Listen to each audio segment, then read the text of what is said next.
আসসালামু আলাইকুম। আজকে আমি বেসনের মধ্যে দুধ মিশিয়ে ভীষণ সুস্বাদু একটা রেসিপি করে দেখাবো। সম্পূর্ণ ইউনিক হবে আর খেতে হবে দারুণ টেস্টি।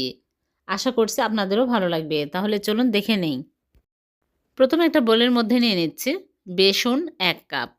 আর এর মধ্যে স্বাদ মতো লবণ দিয়ে দিচ্ছি। দিয়ে ভালো করে মিশিয়ে নিচ্ছি। তারপরে লিকুইড দুধ নিয়েছি ১ কাপ। অল্প, অল্প করে দিয়ে ভালো করে মিশিয়ে নিব। এই দুধ আগে জাল করে ঠান্ডা করে নিয়েছি। বেসনের মধ্যে অনেক লামস থাকে, ভালো করে ফেটিয়ে নিতে হবে। ১ কাপ দুধ সবগুলো দিয়ে ভালো করে ফেটিয়ে নিচ্ছি।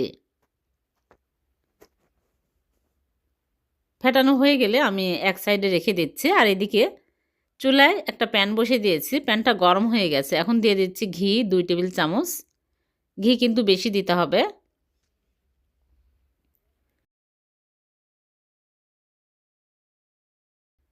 ঘি যখন মেল্ট হয়ে যাবে তখন দিয়ে দিচ্ছি বেসনের মিশ্রণ।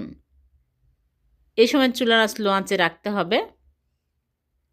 দিয়ে আমি অনবরত নাড়তে থাকবো। ভালো করে নেড়েচেড়ে নিতে হবে। একটু সময় নিয়ে ভালো করে নেড়েচেড়ে নিব। তারপরে ২ টেবিল চামচ সুজি দিয়ে দিচ্ছি।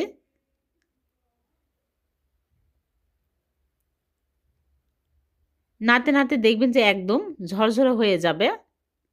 ভালো করে ভেজে নিতে হবে। তাছাড়া কিন্তু বেসনের গন্ধ থেকে যাবে। দেখুন আস্তে, আস্তে ঝরঝরা হতে শুরু হয়েছে।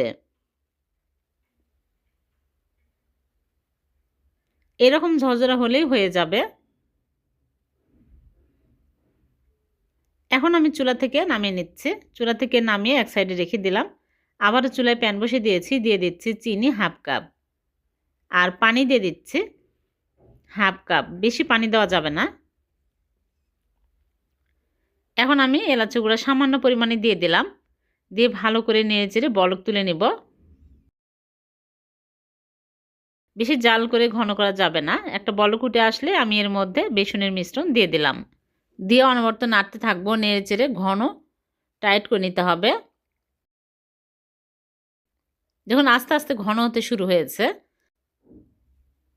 তারপরে দিয়ে দিচ্ছি ঘি ১ চামচ। ঘি দিলে সুন্দর ফ্লেভার পাওয়া যায় নামানোর আগে। খেতেও ভালো লাগে।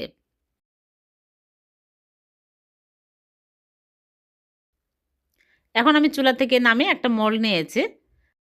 ফয়েল পেপার বিছিয়ে ঘি ব্রাশ করে নিয়েছি। বাদাম কুচি দিয়ে দিচ্ছি। কাঠবাদাম, কাজু বাদাম কুচি করে দিয়ে দিলাম। তারপরে আমি বেসনের মিশ্রণ সবগুলো দিয়ে ভালো করে চেপে চেপে নিব।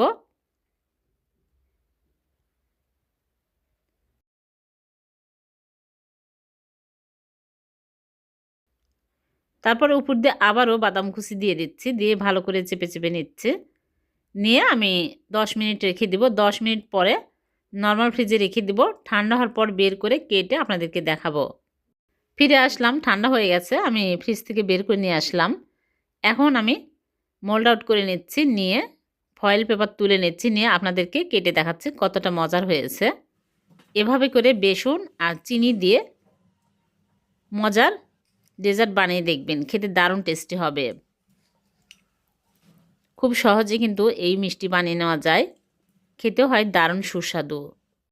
ভিডিওটি ভালো লাগলে লাইক, কমেন্ট, শেয়ার করে দিবেন। আবার দেখা হবে নতুন কোনো রেসিপিতে। আল্লাহ হাফেজ।